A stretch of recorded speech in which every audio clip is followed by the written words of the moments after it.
અમરેલીમાં ધારાસભ્ય કૌશિકભાઈ વેકરિયાની ઉપસ્થિતિમાં ભાજપ સક્રિય સદસ્ય સંમેલન યોજાયું, જેમાં અમરેલી કુકાવા વિધાનસભા મત વિસ્તારના ભાજપ સક્રિય સદસ્ય સંમેલનમાં ઉપસ્થિત રહ્યા. આ પ્રસંગે રાજ્યસભાના સાંસદ રામભાઈ મોકરિયાની ઉપસ્થિતિમાં આ સંમેલનનું આયોજન કરવામાં આવેલ. અમરેલી વિધાનસભા મત વિસ્તારના સંમેલનમાં 46મા સ્થાપના દિને સક્રિય સદસ્ય સંમેલનમાં માનવ મેદની ઉમટી પડી. અંત્યોદય સૂત્રને સાર્થક કરવા અમરેલી વિધાનસભામાં રાજ્યસભાના સાંસદ શ્રી રામભાઈ મોકરિયાની ઉપસ્થિતિમાં ભાજપનું 46મા સ્થાપના દિવસની ઉજવણી અંતર્ગત ભાજપમાં સક્રિય સદસ્ય સંમેલન યોજાયું, જેમાં ખૂબ મોટી સંખ્યામાં કાર્યકરો ઉપસ્થિત રહ્યા હતા.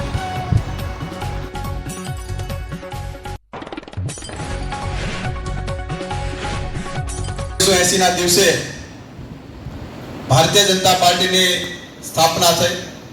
એ અનુસંધાને 6 એપ્રિલના કાર્યક્રમ આપણે સમગ્ર રાજ્યની અંદર દેશની અંદર ભારતીય જનતા પાર્ટી દ્વારા એમની ઉજવણી કરતા હોઈએ છીએ. એ અનુસંધાને સમગ્ર રાજ્યની અંદર 3 દિવસના કાર્યક્રમો આપવામાં આવ્યા કે સક્રિય સભ્ય જે બન્યા હોય એમનું વિધાનસભા વાઇઝ સંમેલન કરી અને તમામ સક્રિય સભ્ય એક સાથે મળી શકે અને સાથે સ્નેહનું ભોજન કરી શકે. એ અનુસંધાને પ્રદેશ ભાજપ દ્વારા જે આપણે આજ કાર્યક્રમ આપવામાં આવ્યો છે એ અનુસંધાને આજે સક્રિય સભ્યનું સંમેલન છે. આપણા વક્તા તરીકે જીતુભાઈ અને રામભાઈ આપણે પાર્ટીનું ખૂબ મોટું માર્ગદર્શન આપવાના છે. પણ ટૂંકી નોટિસની અંદર અહીંયા ઉપસ્થિત તમામ સક્રિય સભ્યનું અમરેલી વિધાનસભા વતી અને નવનિયુક્ત ત્રણેય મંડળ પ્રમુખ વતી બધાનું ભારતીય જનતા પાર્ટીના કાર્યકર્તા તરીકે સૌનું હાર્દિક સ્વાગત કરું છું.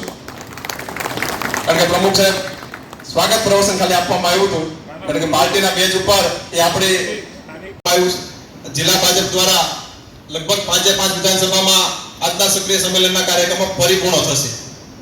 જે રીતે એક પાર્ટી દ્વારા ખૂબ સુંદર કાર્યક્રમ આપવામાં આવ્યો છે ગાંવ સલો અભિયાન, એ અનુસંધાને વાક્યા ગામમાં જીતુભાઈ મારો વિચાર જે છે એ તમારી આગળ મૂકું છું કે હમણાં વાક્યા ગામમાં હું ગાંવ સલો અભિયાનના કાર્યક્રમમાં ગયો હતો.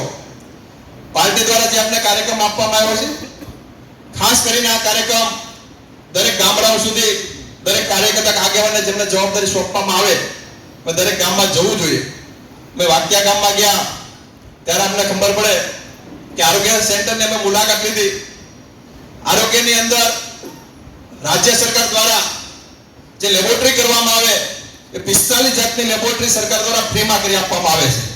આ પ્રકારની વ્યવસ્થા સરકાર દ્વારા લોકો સુધી આપણી વ્યવસ્થા કઈ રીતે પહોંચી શકે એ પ્રકારની જાગૃતતા આવે એ અનુસંધાને આરોગ્ય કેન્દ્રની પણ મુલાકાત આ કાર્યક્રમની અંદર રાખવામાં આવી.